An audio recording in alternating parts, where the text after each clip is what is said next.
E logo mais, às 9 da manhã, a Caixa Econômica Federal vai realizar a primeira edição do Fórum da Região Nordeste para municípios. Ao reunir gestores públicos municipais de Sergipe, Alagoas, Pernambuco e Bahia, o evento pretende trazer esclarecimentos sobre o regime próprio de previdência social, que passa a ser obrigatório para os municípios. O evento será no Hotel Mercury Delmar, na Orla da Atalaia. O fórum vai abordar as vantagens e as compensações financeiras governamentais, entre outros aspectos que envolvem a adoção do regime próprio de previdência social. E para falar sobre o assunto, vamos receber aqui o gerente nacional da Previdência Social de Governo da Caixa Econômica Federal, o Milton Córdova Júnior. Bom dia. Bom dia. As prefeituras, então, terão que adotar esse regime próprio de previdência social? Elas devem adotar.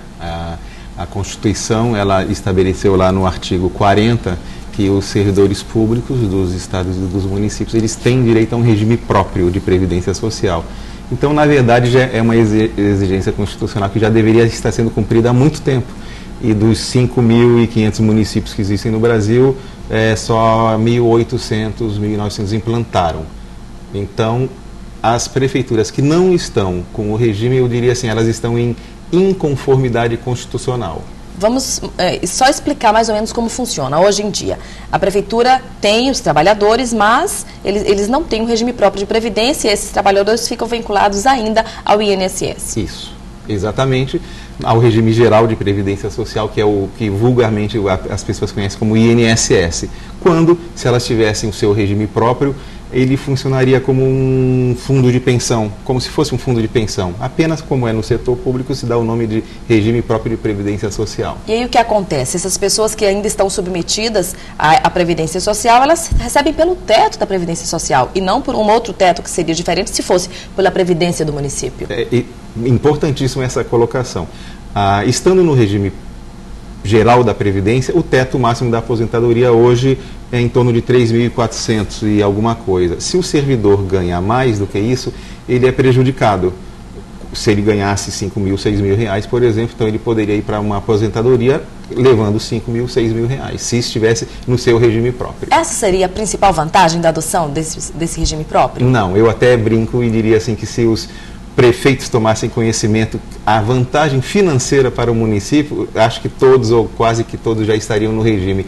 As despesas do município que estão no regime geral de previdência, ou no INSS, como a gente fala, são quase que o dobro, os custos, se ele tivesse no regime próprio. Porque, na verdade, o que acontece é que os mesmos custos, aí o senhor já disse que não são os mesmos, são custos maiores, a prefeitura vai ter que arcar com eles de uma mesma forma. Na verdade, o que tem que ser feito é uma estrutura para ter essa previdência própria. Sim, mas só voltando na estrutura do custo, só para você ter ideia, hoje, no regime geral, a prefeitura que não está no regime próprio, ela desembolsa mais ou menos entre 20% a 23% de toda a folha e mais 8% do FGTS. Então, a gente pode estimar que hoje o custo de uma prefeitura que está no regime geral gira em torno de 31%. Se ela estivesse no regime próprio de previdência, poderia chegar a só 11%. Então, veja, o custo mensal de uma prefeitura de 11% contra 31%. E qual é o trâmite para que a prefeitura implante esse projeto? Assim, é importante que esse estudo seja precedido de uma análise bem técnica que a gente chama de análise atuarial ou cálculo atuarial. Então é um trabalho que os atuários eles pegam aquela base de dados dos municípios, quer dizer, aquela massa de trabalhadores, é feita uma série de cálculos envolvendo idade, sexo feminino, masculino, dependentes, então aí chega ali a um número final e que vai dizer, olha, é importante, é viável e os custos para a implantação do seu regime próprio serão esses ou aqueles. Muda alguma coisa no desconto do trabalhador, do salário do trabalhador para a previdência própria?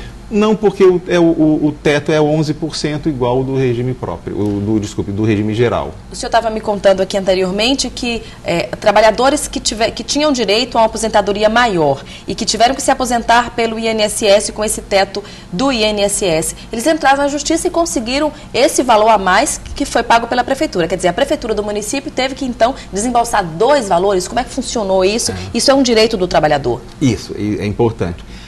Apesar de ser uma exigência constitucional, como eu disse, dos 5.500 municípios brasileiros, 1.900 só constituíram. Então, você tem aí 3.500 que não constituíram e, curiosamente, em Sergipe, praticamente todos, à exceção do Estado, não tem seu regime próprio. O que acontece? Se um servidor da prefeitura teria direito a uma aposentadoria de R$5.000, ele, como está no regime geral, ele sai com o teto 3.400. Esse servidor está entrando com uma ação chamada mandado de injunção e os tribunais estão dando o ganho de causa para ele. Ou seja, a diferença dos 3.400, no exemplo que eu estou dando, para 5, está saindo dos cofres da prefeitura. Existe algum risco de haver um déficit na previdência do INSS com essa mudança de todos os municípios brasileiros, ou uma coisa independe da outra, ou é até melhor? Eu diria, no voo para cá, eu vinha pensando até nessa linha de raciocínio, eu diria que é melhor porque vai se tornar mais transparente a gestão até mesmo do próprio regime geral da Previdência, porque há um sentimento comum, a gente vê às vezes em jornais, de que os funcionários públicos são marajás, e não. Quando a gente vê que não, ao contrário, o custo para a própria prefeitura é bem menor, e sobra dinheiro para mais investimento, né, que é o que a população, a sociedade deseja, aí você descobre que não fica uma gestão mais transparente, até para o outro lado da Previdência, que é o regime geral. Olha, muito obrigada pela presença do senhor aqui no Bom Dia Sergipe, obrigada pelos esclarecimentos. Bom dia a vocês todos. Bom dia.